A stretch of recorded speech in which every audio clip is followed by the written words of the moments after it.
श्री हरदास। चौथा अध्याय धारण पारण व्रत। भगवान शंकर ने ब्रह्मापुत्र से कहा, हे ऋषिवर, अब मैं तुम्हें धारण पारण व्रत के बारे में बताऊंगा।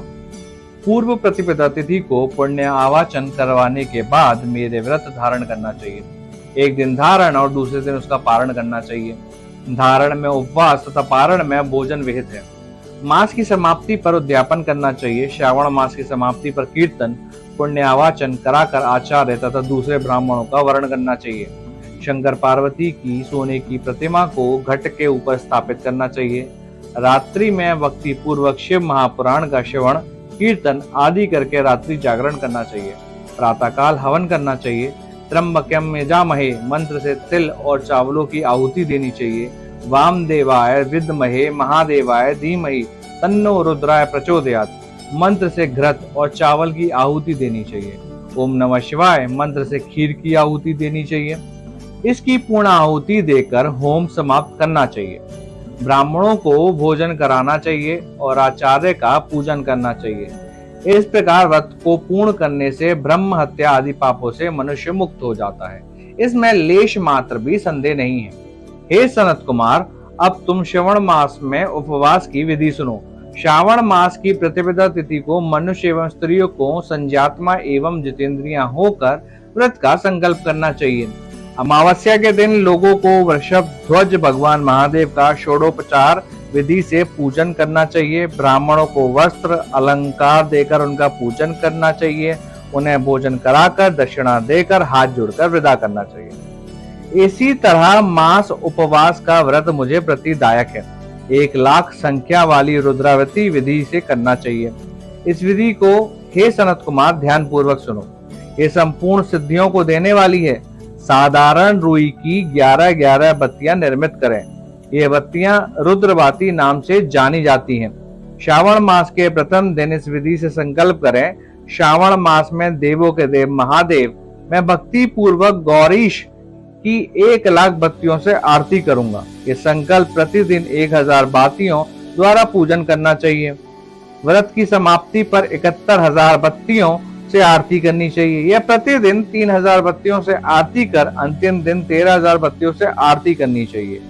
या एक ही दिन में 1,00,000 बत्तियों से आरती करनी चाहिए। ये बत्तियां मुझे सबसे अधिक प्रिय हैं।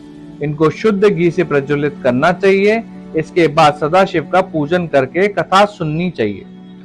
सनत कुमार भगवान रुद्र से बोले, हे महादेव, मुझे अब आप ये बताने का कष्ट करें कि इस व्रत का प्रभाव क्या है, इस व्रत को किसने किया है और इस व्रत के उद्यापन की विधि क्या है। ये सब बातें मुझसे विस्तार पूर्वक कहिए। भगवान शिव ब्रह्मा पुत्र सनत कुमार से बोले, तुमने जो मुझसे पूछा है उसको मैं तुम्हें बताता हूँ। ध्यान पूर्वक सुनो।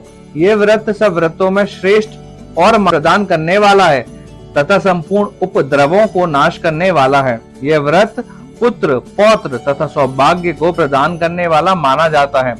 सत्य तो यही है कि तीनों लोकों में रुद्रावर्ती जैसा दूसरा कोई भी व्रत नहीं है। इसके संबंध में मैं तुम्हें एक कथा सुनाता हूँ।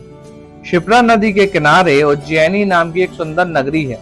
उस नगर में सुगंधा नाम की एक अत्यंत सुंदर वैश्या रहती थी। उस वैश्या ने कई युवा पुरुषों तथा ब्राह्मणों के धर्म भ्रष्ट किए। बार बार बहुत से राजाओं तथा राजकुमारों को बिगाड़ा। इस प्रकार उसने अनेकों व्यक्तियों को बुरी तरीके से लूटा और लूटने के बाद धक्के देकर घर से बाहर निकाल दिया। अब अवसम्मानित नागरिक शर्म के मारे किसी को अपना मुंह तक ना दिखा सकते थे। उस सुगंधा वैश्या के शरीर से निकली सुगंधी एक कोस तक फैलती रहती थी। पृथ्वी पर उसके रूप लावण्य की ख्याति दूर दूर तक फैल गई। वह गायन विद्या में 6 राग तथा 36 रागनियों में निपुण थी। नृत्य में वह रंभा आदि देवकन्याओं को पीछे छोड़ चुकी थी। एक बार वह वैश्या क्षिप्रा नदी के तट पर गई। वहां उसने सब और ऋषियों को देखा। कुछ ब्राह्मण स्नान कर रहे थे तो कुछ भगवान शिव या भगवान विष्णु की अर्चना कर रहे थे। उसने वहां ऋषि वशिष्ठ को बैठे देखा। उनके दर्शन मात्र के प्रभाव से उस वैश्या की बुद्धि परिवर्तित हो गई। उसका मन वैश्या का जीवन तथा विषयों से हट गया। वह वैश्या महर्षि वशिष्ठ के चरणों में गिरकर अपने पाप कर्मों के नाश का उपाय पूछने लगी।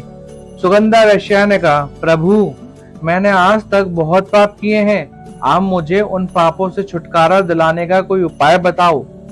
महर्षि वशिष्ठ उन वैश्य की बात सुनकर बोले, तुम मेरी बात ध्यान पूर्वक सुनो।